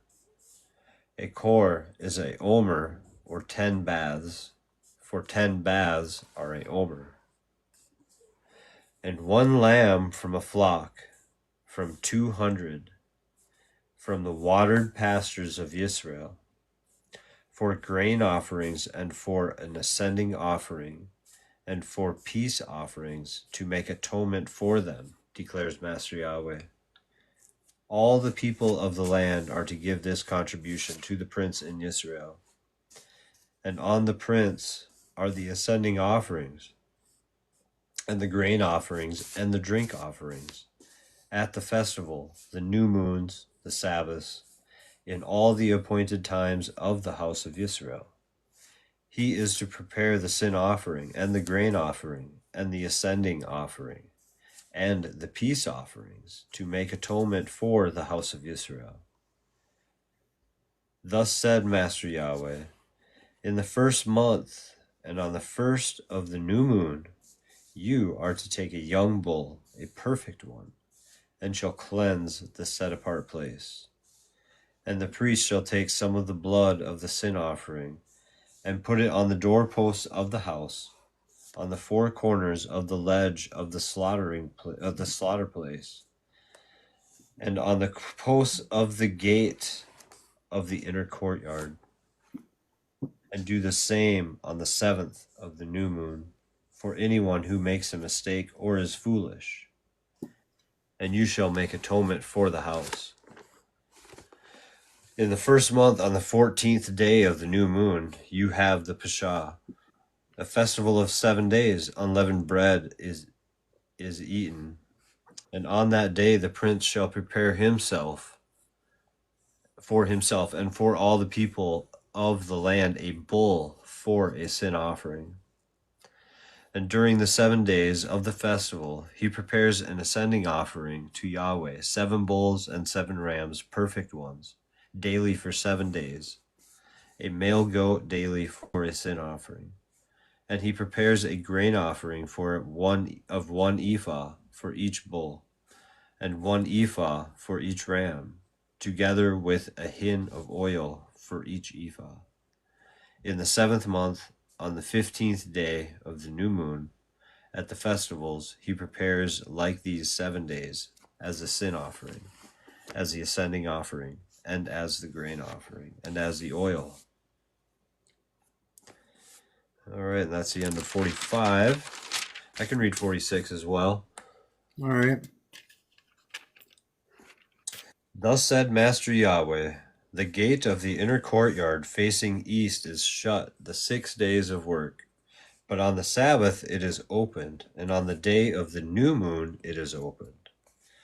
And the prince shall enter by way of the porch, of the gate from the outside, and he shall stand by the post, and the priest shall prepare his ascending offerings and his peace offerings.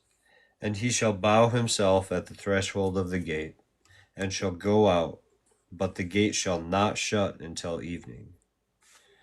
And the people of the land shall also bow themselves at the entrance to this gate before Yahweh, on the Sabbaths and on the new moons.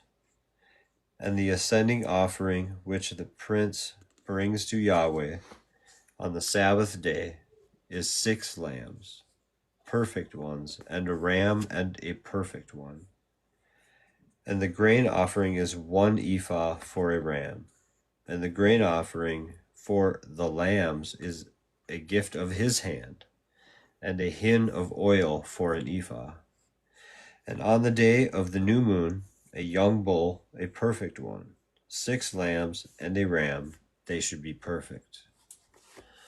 And he prepares a grain offering of an ephah for a bull, and an ephah for a ram, and for the lambs, and his hand attains, and a hin of oil for an ephah. And when the prince enters, he comes in by way of the porch of that gate, and goes out the same way. And when the people of the land enter before Yahweh at the appointed times, who shall enter by the way of the north gate to bow himself? Goes out by the way of the south gate. And whoever enters by the way of the south gate goes out by the way of the north gate. He shall not enter by way of the gate through which he came, but goes out through the opposite one. And the prince is to be in their midst, entering when they enter, and going out when they go out. And in the festivals and in the appointed times, the grain offering is an ephah for a bull, and an ephah for a ram, and for the lambs is the gift of his hand, and a hin of oil for an ephah. And when the prince makes a spontaneous ascending offerings or spontaneous peace offerings to Yahweh, the gate facing east shall be open for him, and he shall prepare his ascending offering and his peace offerings as he did on the Sabbath day. And he shall go out, and after he goes out to the gate shall be shut, and make a daily ascending offering of Yahweh of a lamb a year old, a perfect one, preparing it morning by morning. And prepare a grain offering with it morning by morning, 1/6 of an ephah, and 1/3 of a hin of oil to moisten the fine flour, a grain offering to Yahweh, continual everlasting laws. And prepare the lamb, and the grain offering, and the oil, morning by morning, a continual ascending offering. Thus said the Master Yahweh, when the prince gives a gift of some of his inheritance to any of his sons, it belongs to his sons. It is their possession by inheritance. And when he gives a gift of some of his inheritance to one of his servants, then it shall be his till the year of release. Then it shall return to the prince. Only the inheritance of his son is theirs. And the prince does not take any of the people's inheritance by evicting them from their possession. He is to give his sons their inheritance from his own possession, so that none of my people are separated from his possession. And he brought me through the entrance, which was at the side of the gate, into the set-apart rooms of the priests facing north. And look, there was a place at the extreme rear toward the west. And he said to me, this is the place where the priests cook the guilt offering and the sin offering, where they bake the grain offerings so as not to bring them out into the courtyard, or the outer courtyard, to set the people apart. And he brought me out into the outer courtyard and made me pass along to the 4 corners of the courtyard. And look, in every corner of the courtyard was another courtyard. And in the 4 corners of the courtyard were courtyards covered over, 40 cubits long and 30 wide, these 4 corners having one measure. and in a row of building stones all around them, all around the four of them, and places for fire were made under the rows all around. And he said to me, these are the kitchens where the attendants of the house cook the slaughterings of people. Wow. Mm-hmm. So yeah, were you in the live the other day when Michael said that the slaughter place is the entire world? Yep. Yeah, when you think about that and read all this, wow. Yeah. It all comes together at Yep. one point or another, you know? Yep. All right, well, you're up, brother. All right. 47.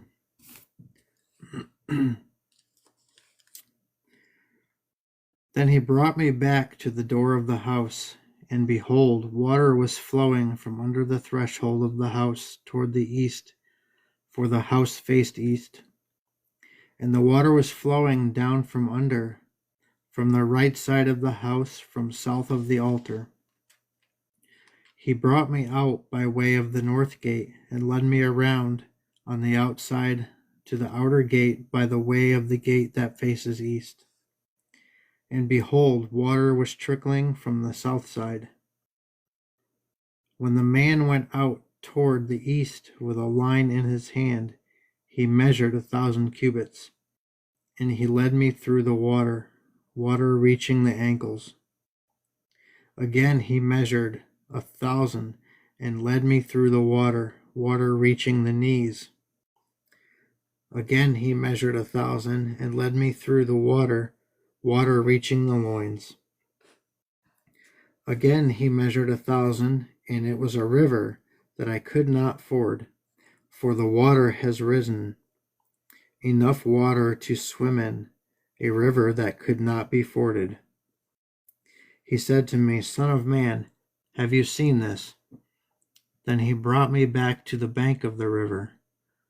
Now when I had returned, behold, on the bank of the river there were very many trees, on the one side and on the other. Then he said to me, These waters go out toward the eastern region and go down into the Arabah. Then they go toward the sea, being made to flow into the sea, and the waters of the sea become fresh. It will come about that every living creature which swarms in every place where the river goes will live. And there will be very many fish, for these waters go there and the others become fresh. So everything will live where the river goes.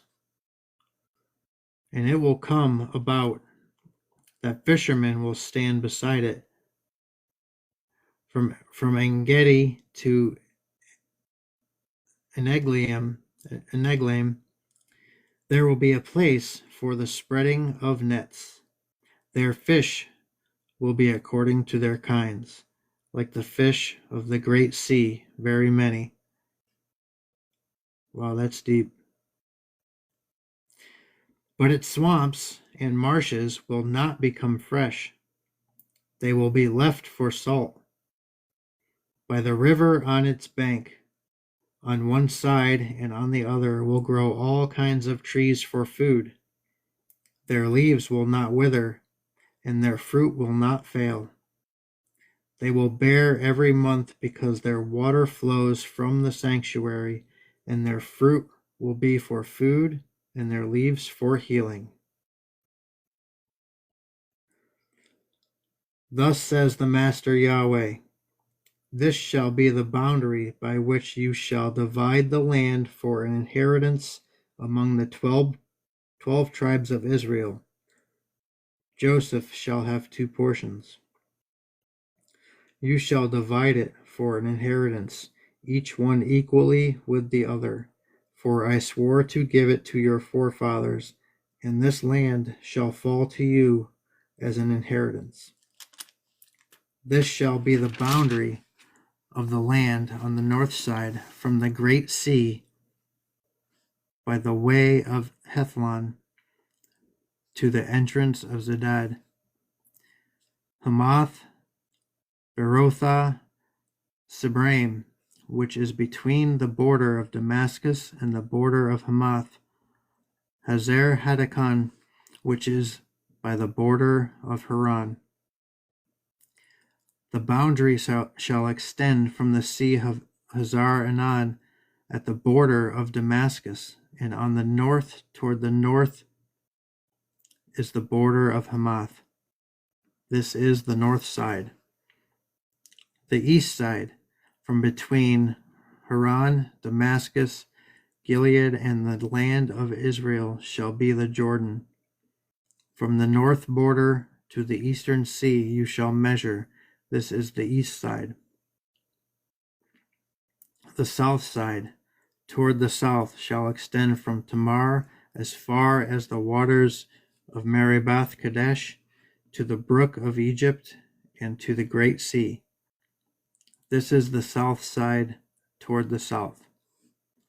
The west side shall be the great sea, from the south border to a point opposite Lebo Hamath. This is the west side. So you shall divide this land among yourselves according to the tribes of Israel. You shall divide it by lot for an inheritance among yourselves and among the aliens who stay in your midst, who bring forth sons in your midst. And they shall be to you as the native born among the sons of Israel. They shall be allotted an inheritance with you among the tribes of Israel. And in the tribe with which the alien stays, there you shall give him his inheritance, declares the Master Yahweh. All right. There's a lot to unpack in that. Yeah. Yeah, there is. This whole end part, there is a lot, like the ephahs and all the stuff and the cubits, and obviously they're talking about some real physical things that are going to happen, and that are physical locations. But the parabolic stuff that comes out of it too is just, there's a lot. So I had a question. From what I just read there, is that talking about the Gentiles? Which part? Sorry. The end of it. Yeah, the sojourners. Yeah. Yep. Okay, that's what I thought. Yep, because there will be a covenant cut with everybody. Victorious Eagle, we are in Ezekiel chapter 47 is what was just read. But yeah, at the end, when Judgment Day is, there will be a covenant made with everybody where they can receive their inheritance as well. Right. So, and good night, Melissa, if you're still here. But yeah, that's that's part of the division, is that people think that what we're talking about and stuff negates that. Like, we're not talking about that. We still agree with that, and we still think that's going to happen, but we're talking about like now, Yeah.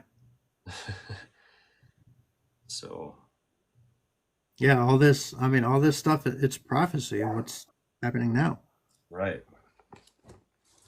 So yeah, we still, consider the end times and care about that, but we also care about what's going to happen right now. But Yep. Shalom, mighty mom. So last chapter here. I don't mind reading it. Do you want me to, or do you want to, or? If you want to read, you can. Yeah, I'll go ahead and read it. All right. All right. Chapter 48 in Ezekiel. And these are the names of the tribes. from the north end along the way to Hethlon, at the entrance of Hamath to Hatzar Enan, and the border of Damasek, northward by the side of Hamath, from its east to its west side. Dan, 1. And by the border of Dan, from the east side to the west side, Asher, 1. And by the border of Asher, from the east side to the west side, Naphtali, 1. And by the border of Naphtali, from the east side to the west side, Manasseh, 1. And by the border of Manasseh, from the east to the west, Ephraim, 1. By the border of Ephraim, to the east side to the west side, Reuben. And by the border of Reuben, from the east to the west side, Yehudah. And from the border of Yehudah, from the east to the west side, is a contribution which you offer up, 25,000 cubits in width, and in length the same as one of the portions, from the east side to the west side, with the set-apart place in its midst. The contribution that you offer up to Yahweh is 25,000 cubits in length and 10,000 in length, or in width. And of these is the set-apart contribution for the priests. On the north, 25,000 cubits, and on the west, 10,000 in width, and on the east, 10,000 in width, and on the south, 25,000 in length. And the set-apart place of Yahweh shall be in its midst. For the priests of Yahweh, or a priest of the sons of Sadok, who are set apart, who did guard my charge, who did not go astray when the children of Yisrael went astray, as the Levites went astray.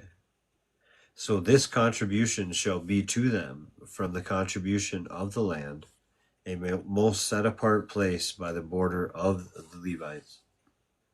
And alongside the border of the priests, the Levites have 25,000 cubits in length and 10,000 in width, and its entire length is 25,000 and its width 10,000.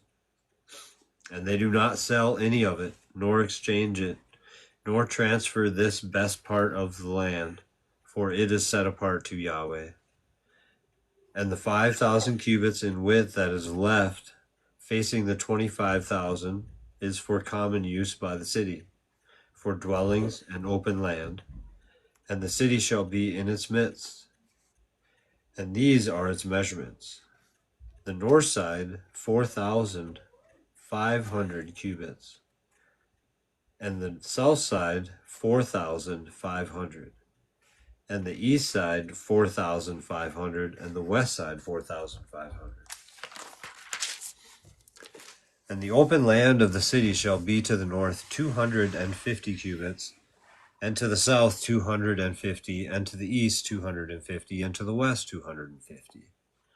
And the rest of the length, alongside the contribution of the set-apart portion, is 10,000 cubits to the east, and 10,000 to the west, and it shall be alongside the contribution of the set-apart portion, and its increase shall be food for the workers of the city.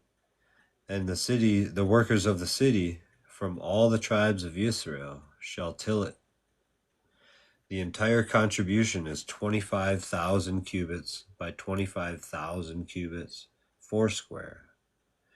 You are to offer up the set-apart contribution with the possession of the city. And the rest is up for the prince on one side, and on the other side of the set-apart contribution and of the possession of the city, facing the 25,000 cubits or of the set-apart contribution, as far as the eastern border, and westward facing the 25,000 as far as the western border, alongside the portions of the prince. And the set-apart contribution and the set-apart places of the prince shall be in its midst. So the possessions of the Levites and the possessions of the city are in the midst of what belongs to the prince, between the border of Yehuda and the border of Benjamin. It belongs to the prince.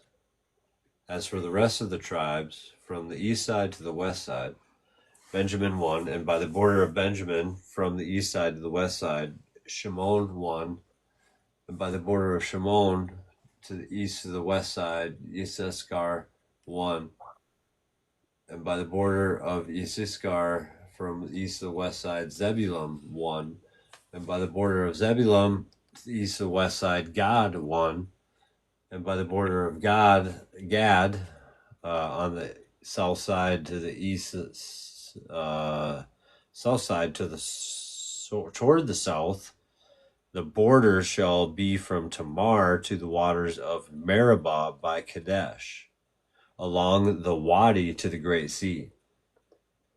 This is the land which you divide by lot as an inheritance among the tribes of Israel. And these are their portions, declares the Master Yahweh. And these are the exits of the city, the gates of the city according to the names of the tribes of Israel. And on the north side, measuring 4,500 cubits, the 3 gates northward, 1 gate for Reuben, 1 gate for Yehuda, and 1 gate for Levi. And on the east side, 4,500 cubits, 3 gates, 1 gate for Joseph, 1 gate for Benjamin, and 1 gate for Dan. And on the south side, measuring 4,500 cubits, 3 gates, 1 gate for Shimeon, 1 gate for Issachar, and 1 gate for Zebulun. And on the west side, 4,500 cubits with their 3 gates, 1 gate for Gad, 1 for Asher, and 1 for Naphtali. All around, 8,000 cubits, and the name of the city from that day is Yahweh is there. Hallelujah. So what tribe are you? I believe Dan. Oh, me too. I haven't dug too deep into it, but it kind of popped up when I did some research. So Yeah, my dad, um, the name goes back to Ireland. okay. So Ireland. yeah, I got to dig into the the coat of arms. The I forgot what was on the front of it. Yeah. I got it saved on my computer, but I'm pretty sure it's Tribe of Dan. Right on. Yeah, I can't remember it all right offhand. There's a lot to it. And then there's some that are like different sections of like countries that could be parts of different tribes. So Yep. yeah, I can get kind of legalist or kind of detailed on some of it, but well, cool. I mean, I was told I was a tribe of Dan, so I trust them though. They know more than I do.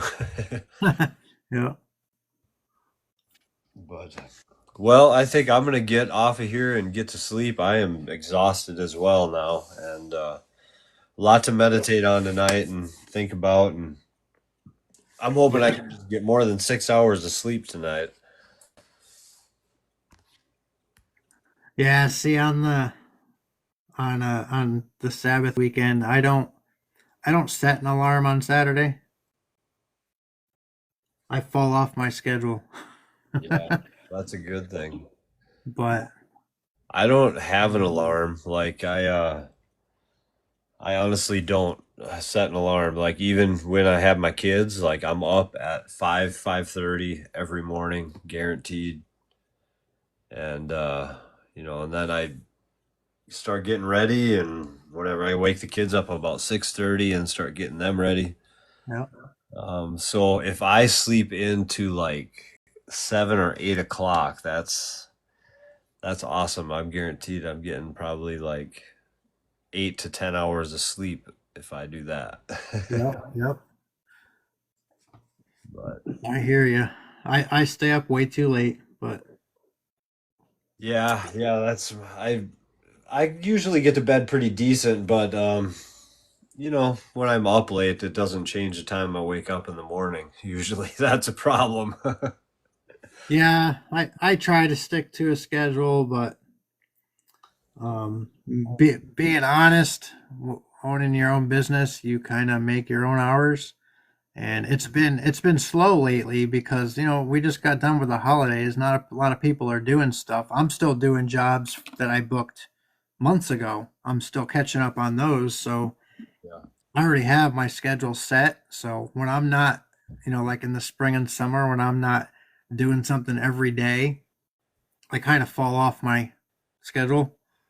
Yep. But I mean, I'm up all night reading and studying. Yeah, we're still working. We're working for the Father. That's Yep. right. Um, yeah, we're gonna try to Nick, we're gonna try to do something tomorrow. I don't know what yet. We'll let you know though. We'll send out a notice one way or the other and try and gather everybody up. So, but yeah, you sleep well, brother, and thank you for reading for me. It helps a lot, like just not having to read the whole time and that Yeah. it was great doing it. Wasn't a whole lot of people here, but that's fine. One is all that matters, right? Yeah. Anytime, brother. Yeah. Yeah. Anytime you want to, feel free to join in. I'm happy to have you. All So, right. all right. You sleep well, and I love you, man. All right. Love you, bro. Love everyone. All right. Love you all. You have a good night.